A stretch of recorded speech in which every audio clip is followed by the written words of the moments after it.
A manufacturer is considering implementing just-in-time inventory system for some of its raw material purchase. As per the current inventory policy, raw materials required for 1 month's production and finished goods equivalent to the level of 1 week's production are kept in stock. कह रहा है कि जो manufacturer है वो सोच रहा है कि जस्ट इन टाइम सिस्टम वो क्या करे, अप्लाई कर ले। अभी की क्या है, जो करंट इन्वेंट्री पॉलिसी है उसके अकॉर्डिंग जो रॉ मटेरियल है वो 1 महीना का रखा जाता है और जो फिनिश्ड गुड्स का जो स्टॉक है वो इक्विवेलेंट टू कितना है, 1 वीक का production. This is done to ensure that the company can cater to sudden spurt in consumer demands. और ये ऐसा इसलिए किया जाता है ताकि जो सडन जो डिमांड आए उसको मीट कर सके। However the carrying cost of inventory has been increasing recently. और लेकिन अब क्या हो रहा है, धीरे धीरे जो इन्वेंट्री की जो कैरिंग कॉस्ट है, जैसे कि जो इन्वेंट्री की जो कैरिंग कॉस्ट है वो इंक्रीज़ होते जा रही है।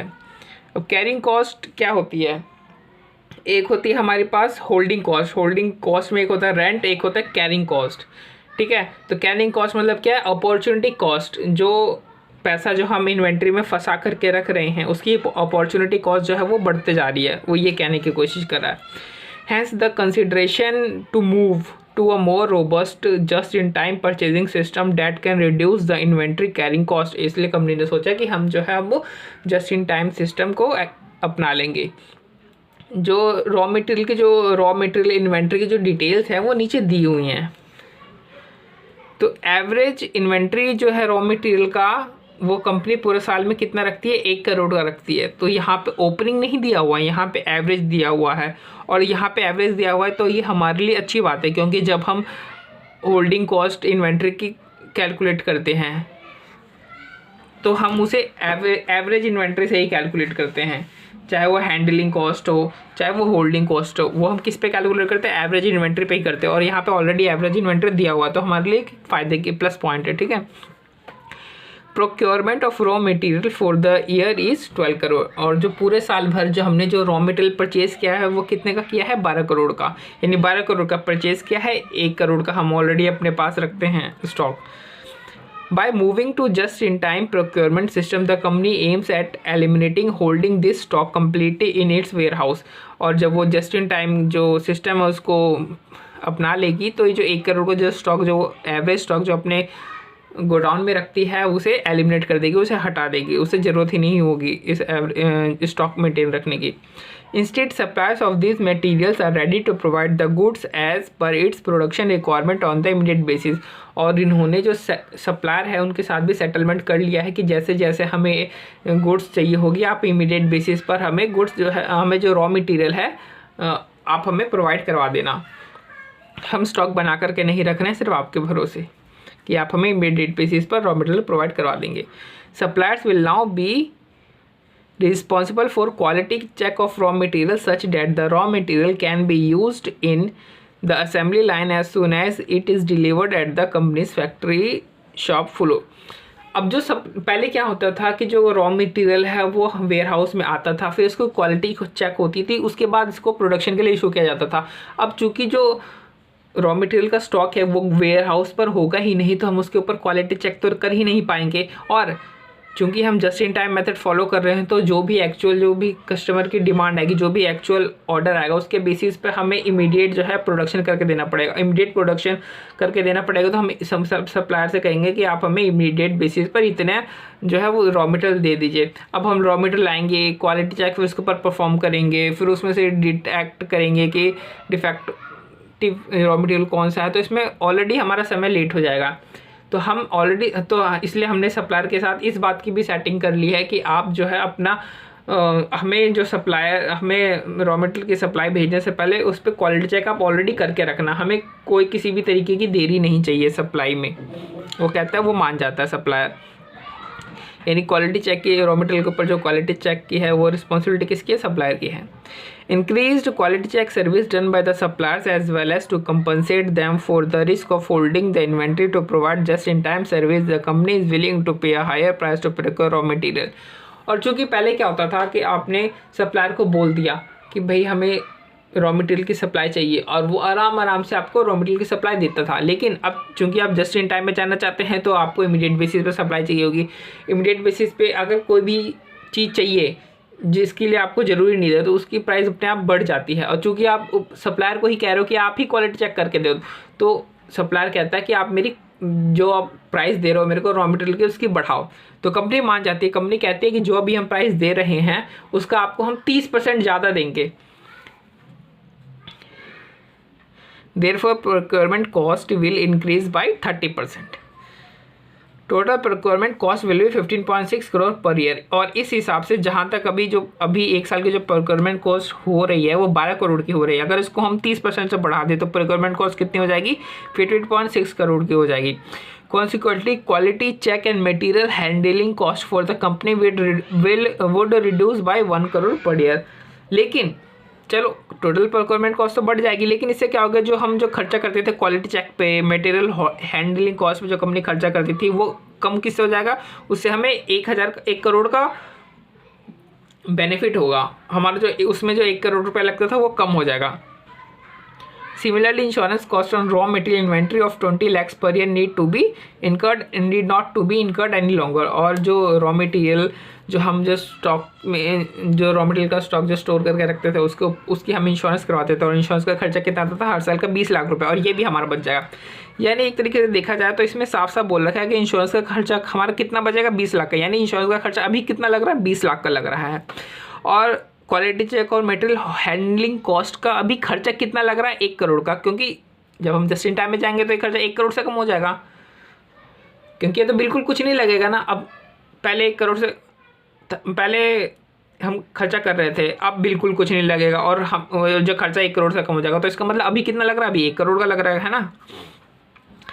अब देखते हैं तीसरे पॉइंट पे। Raw material is stored in a warehouse that cost the company rent of 3 crore per annum. जो रॉ मटेरियल जिस वेयर हाउस में आप स्टोर करके रख रहे हो उसकी कीमत कंपनी को कितनी पड़ती है? उसके रेंट की कीमत 3 करोड़ रुपये पड़ जाती है। और आप जब जस्ट इन टाइम में कर लोगे तो आपको जो वेयर हाउस स्पेस है उसकी ज़रूरत ही नहीं पड़ेगी, तो आपका ये खर्चा भी बच जाएगा रेंट का। जो प्रोडक्शन है वो हम 1.5 लाख यूनिट्स पर ईयर करते हैं। The company plans to maintain its finished goods inventory equivalent to 1 week's production। जो कंपनी है वो अभी भी इस बात पे अड़ी हुई है कि जो हम फिनिश गुड्स का जो स्टॉक है वो 1 हफ्ते की इक्विवेलेंट टू 1 हफ्ते का प्रोडक्शन की रखेंगे। मतलब जो कंपनी है वो सिर्फ जो प्रोडक्शन में जस्ट इन टाइम लगा रही है, कंपनी फिनिश गुड्स में जस्ट इन टाइम नहीं लगा रही है।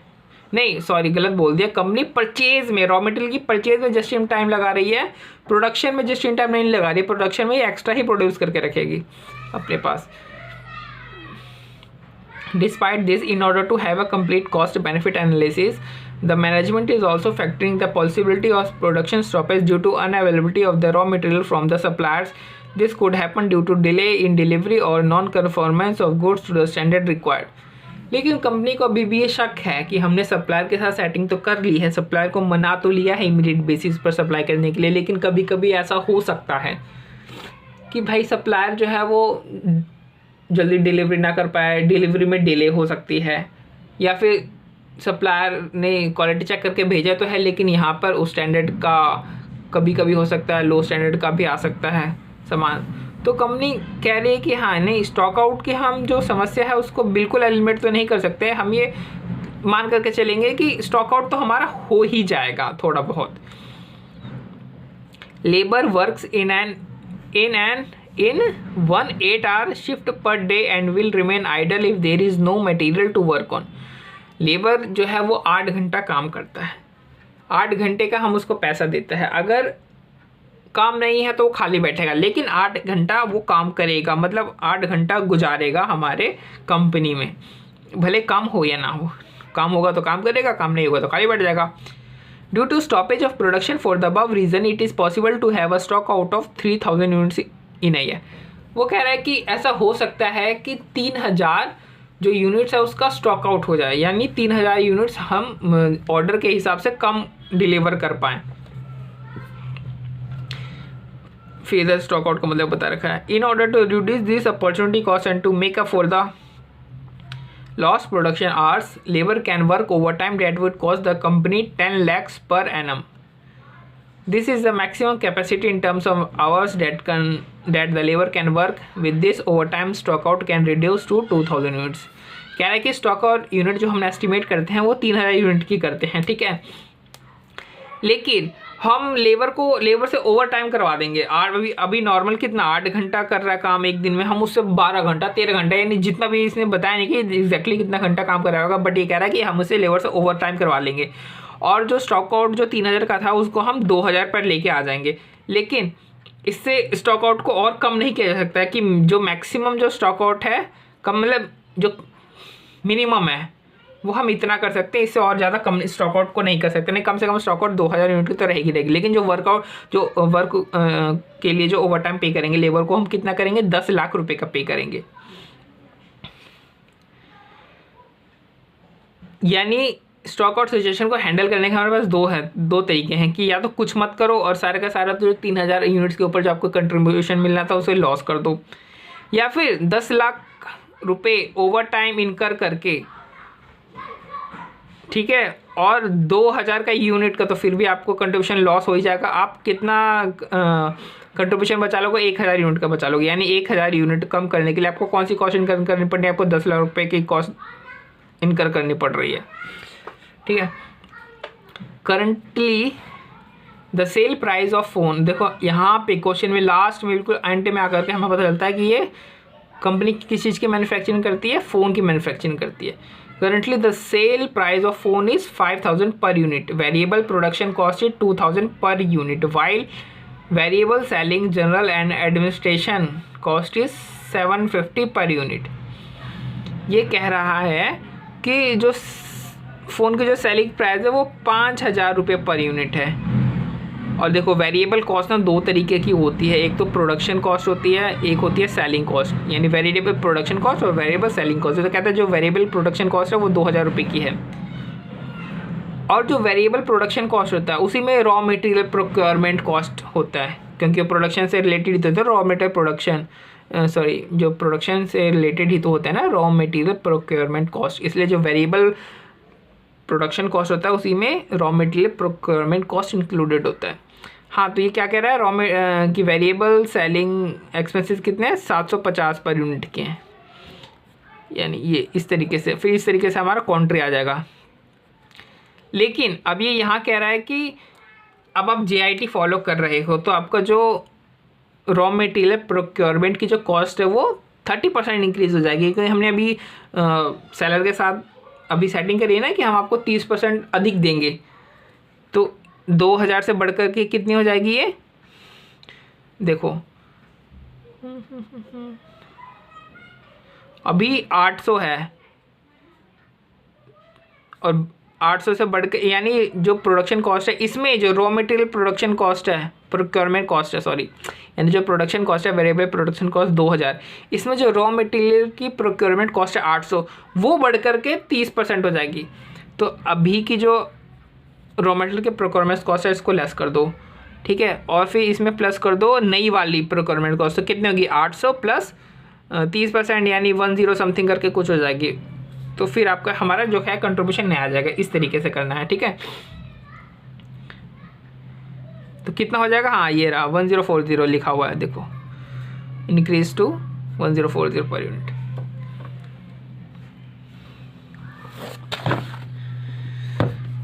On an average, the long-term return on investment for the company is 15% per annum. अब इसका मतलब क्या हुआ, ये कह रहा है कि जो लॉन्ग टर्म रिटर्न है इन्वेस्टमेंट पर वो 15% पर एनम की है। मतलब कि जो पैसा हमने स्टॉक में फंसा रखा है, अगर हम वो स्टॉक में ना फंसाते, जो हम क्लोजिंग स्टॉक मेंटेन करते हैं, अगर उसमें वो पैसा ना फंसाते तो हमें कंपनी को कितना रिटर्न मिल रहा होता, अभी 15% का। यानी ये क्या है, अपॉर्चुनिटी कॉस्ट है मटेरियल जो स्टॉक है उसकी, स्टॉक मेंटेन करने की अपॉर्चुनिटी कॉस्ट, यानी क्या है ये stock holding, stock carrying, inventory carrying cost, sorry holding बोल दिया, इन्वेंट्री कैरिंग कॉस्ट है ये। अब हमें वही कैलकुलेट करना है बेनिफिट और loss if the company decides to move from current system to just in time. कहता है कि बेनिफिट या लॉस निकालो, पता करो कि कौन सा सिस्टम ज़्यादा बेनिफिशियल है, अभी वाला या फिर जस्ट इन टाइम वाला। तो ये अभी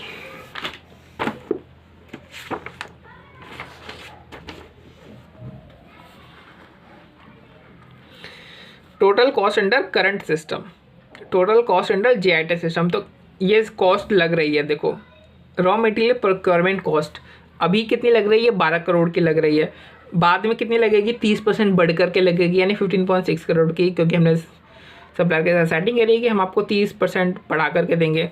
यानी अभी जिस मटेरियल को अक्वायर कर, जो पूरे साल के मटेरियल जिसको हम अक्वायर कर रहे हैं उसको 12 करोड़ रुपए लग रहा है। लेकिन जस्ट इन टाइम में जब हम उसको उसी अमाउंट की जो मटेरियल को जब हम परचेज करेंगे तो उसके लिए हमें 15.6 करोड़ देना पड़ेगा।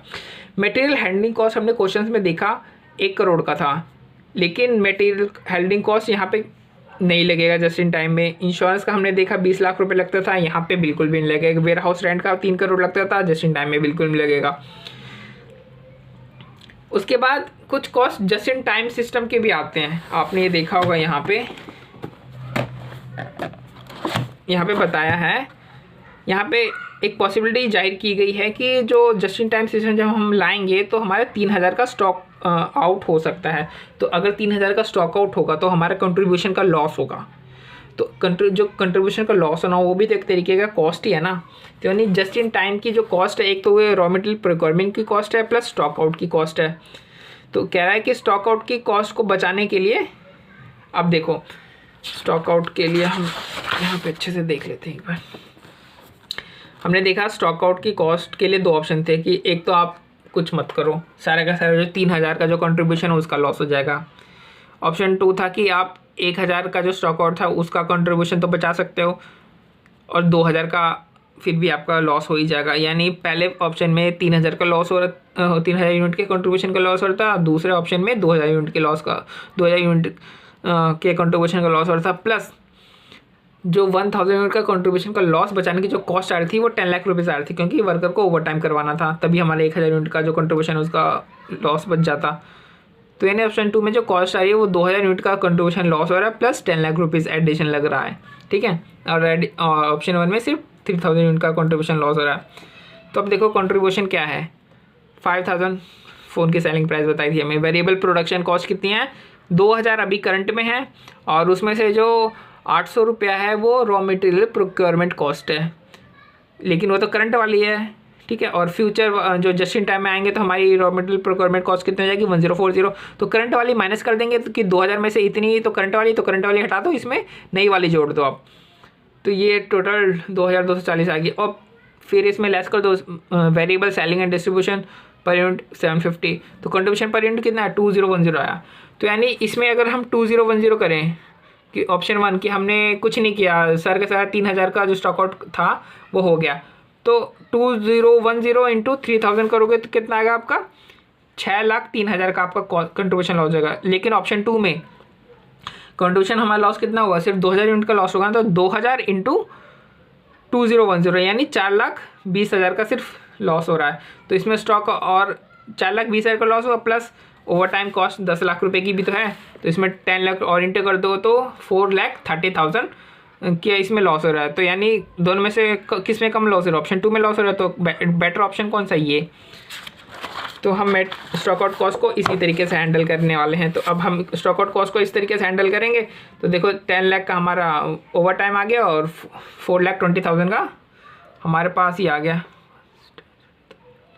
सॉरी 40 लाख है ये। फिर कैरिंग कॉस्ट भी दे रखी थी कि लॉन्ग टर्म इन्वेस्टमेंट पे जो एनुअल रिटर्न है 15% आ रही है, यानी जो हमारा जो माल जो जब हम करंट सिस्टम है तो उसमें 1 करोड़ का हमारा माल फंसा रहता है, क्योंकि एवरेज इन्वेंट्री हम 1 करोड़ की मेंटेन करते हैं, तो यानी 1 करोड़ रुपये हमारा फंसा है।